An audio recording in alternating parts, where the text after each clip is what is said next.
खरं तर एक चांगल्या प्रकारची शिस्त, विरोधकांना पण एक रिस्पेक्ट देणं आणि साहित्य, कला, संस्कृती, क्रीडा सगळ्या क्षेत्राशी समरस होऊन त्यांचेही प्रश्न समजून घेणं ही परंपरा स्वर्गीय यशवंतराव चव्हाण साहेबांनी सुरुवातीला राज्याचे प्रमुख या नात्याने चालू केली.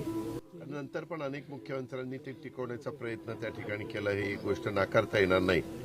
परंतु त्यावेळेस त्यांची भाषणं, त्यांचं मार्गदर्शन, त्यांचं व्हिजन जे आता आपल्याला एमआयडीसी दिसतात, अनेक जे आपल्याकडं धवल क्रांती झाली असेल, उद्योगधंद्यामध्ये आपल्या इथं क्रांती झाली असेल, आपल्याकडे शेतीमध्ये खूप मोठ्या प्रमाणावर बदल झाले असतील, त्या सगळ्यांचा पाया रचण्याचं काम त्या काळामध्ये चव्हाण साहेबांनी केलं. त्याच्यामुळं महाराष्ट्र कदापि चव्हाण साहेबांना विसरू शकत नाही, ही आपल्याला सगळ्यांना मान्यच करावं लागेल. आम्ही देखील राष्ट्र महायुतीच्या सरकारमध्ये काम करत असलो तरी राष्ट्रवादी काँग्रेस पक्षाची विचारधारा शाहू फुले आंबेडकरांची विचारधारा आहे. आम्ही आमचं एक नेता म्हणून जे त्याच्यामध्ये चव्हाण साहेबांच्या विचारांनीच पुढे जाण्याचा आम्ही सतत प्रयत्न करत असतो. चव्हाण साहेबांचा आदर्शच आम्ही सगळे राष्ट्रवादी काँग्रेस पक्षाचे सहकारी डोळ्यासमोर ठेवून पुढची वाटचाल त्या ठिकाणी करत असतो आणि आम्हाला त्याच्याबद्दलचा अभिमान आहे. त्याबद्दल आम्हाला एक वेगळ्या प्रकारचं समाधान देखील मिळतं. त्यामुळे पुन्हा एकदा मला सगळ्यांना आवाहन करायचंय की त्यांनी घालून दिलेल्या दिशेनी, रस्त्यानी आपण सगळ्यांनी पुढे गेलं पाहिजे, सगळ्यांनी एकोप्याने राहिलं पाहिजे आणि हा पुरोगामी विचाराचा महाराष्ट्र अधिक जोमाने पुढे देण्याच्याकरता सगळ्यांनी प्रयत्न केला पाहिजे. हीच खऱ्या अर्थाने आजच्या पुण्यतिथीच्या दिवशी आपल्या चव्हाण साहेबांना खरी श्रद्धांजली ठरेल. पुन्हा एकदा त्यांना विनम्र अभिवादन करतो. दादा, सीएम पदाचा फॉर्म्युला काही ठरलेला आहे? काय नाही, आम्ही तिघे बसू आणि ठरवू. काही फॉर्म्युला वगैरे काही नाही पण देवेंद्र फडणवीसांना वाढता पाठिंबा मिळतोय. ऐका तरी तू लगेच दुसराच प्रश्न काढताय. काल माझी नेता निवड आमच्या राष्ट्रवादी काँग्रेस पक्षाच्या आमदारांनी केली, सर्व अधिकार मला दिले. मला वाटतं एकनाथराव शिंदेची नेता निवड काल संध्याकाळी केली, त्यांना सर्व अधिकार दिलेले आहेत. आता भारतीय जनता पक्षाचे त्यांनी नेता निवड काय करायचं काय नाही त्यांचं काहीतरी ठरलेलं असेल. आज तो मोठा पक्ष तिथं आहे आणि त्याच्यामुळं आम्ही नंतर तिघही एकत्र बसू, वरिष्ठांशी त्या बाबतीमध्ये सगळ्यांशी, आमच्या सहकाऱ्यांशी चर्चा करू, वरिष्ठांशी चर्चा करू आणि राज्याला अतिशय मजबूत अशा प्रकारचं स्थिर सरकार आणि खूप लोकांच्या अपेक्षा आमच्याबद्दल वाढलेल्या आहेत. पत्रकार मित्रांनो, मी सहज बघत होतो, राज्याची निर्मिती 1 मे 1960 ला झाली.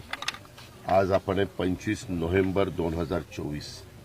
ह्या कारकिर्दीमध्ये जेवढ्या निवडणुका झाल्या त्याच्यामध्ये जास्तीत जास्त जागा ज्यावेळेस काँग्रेस पक्ष मजबूत होता तेव्हा 222 पर्यंत गेलेलो होतो. आज तो आकडा 232 ते 33 पर्यंत पोहोचलेला आहे. महाराष्ट्राच्या इतिहासामध्ये एखादी युती, एखादी आघाडी, एखाद्या अशा पद्धतीनं एवढ्या मोठ्या प्रमाणावर यश मिळालेलं चित्र आपण पहिल्यांदाच बघतोय. वेगवेगळ्या लाटा आल्या. इंदिराजींची लाट आपण बघितली, मोदी साहेबांची 2014ची लाट आपण बघितली, आपण त्या ठिकाणी राजीव गांधींची पण लाट त्या बाबतीमध्ये बघितली, अनेक मान्यवरांच्या लाटा आपण बघितल्या. परंतु यावेळेस महाराष्ट्राने वेगळंच काहीतरी ठरवलेलं होतं. आम्ही योजना चांगल्या दिल्या, केंद्र सरकारने आम्हाला, मोदी साहेबांनी त्याच्यामध्ये मनापासून मदत केली. आम्ही त्याच्यामध्ये ज्या लाभ देणाऱ्या योजना होत्या, जेवढी आमची ताकद, आमची म्हणजे आपल्या तिजोरीची ताकद होती, ते विकास कामावर कुठल्याही प्रकारचा परिणाम न होऊन देता त्या योजना सर्वसामान्य लोकांच्यापर्यंत, म्हणजे विशेषतः महिलांच्यापर्यंत, माझ्या शेतकरी बांधवांच्यापर्यंत, बळीराजाच्या माध्यमातून दूध उत्पादक शेतकऱ्यांच्या पर्यंत आणि युवा युवतींच्यापर्यंत अशा सगळ्या घटकापर्यंत पोहोचवण्याचा आम्ही प्रयत्न केला आणि त्याच्यात जात पात, धर्म, भेदभाव असलं काही केलं नाही. सगळे जे त्याच्यामध्ये बसले, जो काही आम्ही त्यांना हे लावलं होतं, दंडक लावलेलं होतं, त्या दंडकाप्रमाणे जे जे बसले त्या सर्वांना आम्ही ह्या योजनेचा लाभ दिला आणि त्याचाही आम्हाला जनतेने मतदारांनी खूप चांगला प्रतिसाद लाडक्या बहिणीचा कधी होणार आहे या संदर्भात काय ठरलं? आज मी सकाळी उठून आम्ही तिघं चौघही इथं डायरेक्ट आलो. त्या संदर्भात आता इथून मी जाणार आहे पुन्हा कोल्हापूर. आम्ही सगळेच मुंबईला जाणार आहोत. मुंबईला गेल्यानंतर त्या संदर्भात ठरवू. आपण मध्ये जे बातम्या देत होत्या 27 तारखेच्या आत सरकार आलं पाहिजे, स्थापन झालं पाहिजे, नाही तर राष्ट्रवादी राज करतील, असं काही नाही. असं होऊ शकत नाही.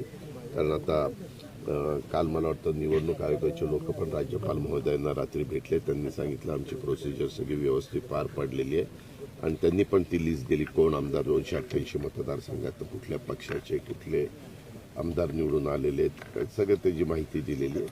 त्याच्यामुळे आता तर आम्हाला एवढं बहुमत आहे की समोर म्हणजे त्यांना आज विरोधी पक्ष नेता करण्या इतपत पण जागा कुठल्याच पक्षाला त्यांच्या मिळालेल्या नाही ही वस्तुस्थिती आपल्याला नाकारता येणार नाही. तरी आम्ही म्हणजे एकनाथराव असतील, मी असतील, देवेंद्र असतील, आमचे सगळे महायुती असेल, आम्ही त्यांना विरोधकांचा मान सन्मान ठेवण्याची जी परंपरा आहे, जी पद्धत आहे, ती पद्धत त्या ठिकाणी आम्ही चालू ठेवू.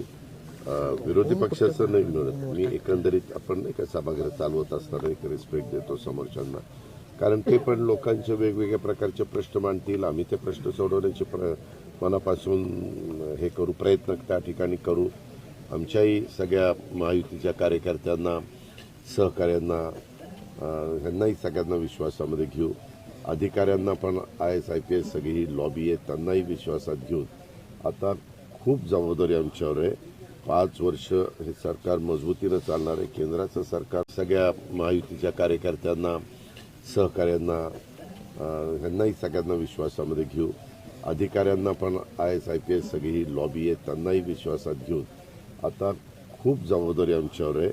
5 वर्ष हे सरकार मजबूतीनं चालणार आहे. केंद्राचं सरकारला अजून 4.5 वर्ष केंद्रात ते काम करणार आहे. त्याच्यावर केंद्र आणि राज्य सरकार मिळून राज्याच्या विकासाकडं, प्रगतीकडं कसं राज्य सर्व क्षेत्रामध्ये आघाडीवर आपलं राहील, ही जी काही आपली परंपरा आहे एक नंबर ठेवायची, ती परंपरा देखील आम्ही ठेवण्यास कुठं कमी पडणार नाही. अशा प्रकारे रोहित दादा तुम्हाला भेटले नाही त्याला येऊ का. आपल्या इथं एक पद्धत आहे, मराठी संस्कृती आहे. आपण वडीलधाऱ्यांचा आम्ही पण जर लवकर आलो असतो काय आमच्या त्या पोलिसांनी आम्हाला शाळांनी तिकडेच नेलं, नाही तर कदाचित साहेबांची आमची पण इथं गाठ पडली असती. मी मुश्रीफ साहेबांनी, आमच्या सचिननी, मकरनामा, आम्ही सगळ्यांनी दर्शन घेतलं असतं. आपल्यामध्ये वडीलधाऱ्याचं दर्शन घेतात. तुमच्या घरी तुमच्या वडील समान व्यक्तीची भेट झाली तर दर्शन घेता होतं. प्रीती संगमावर संगम बघायला मिळाला असता.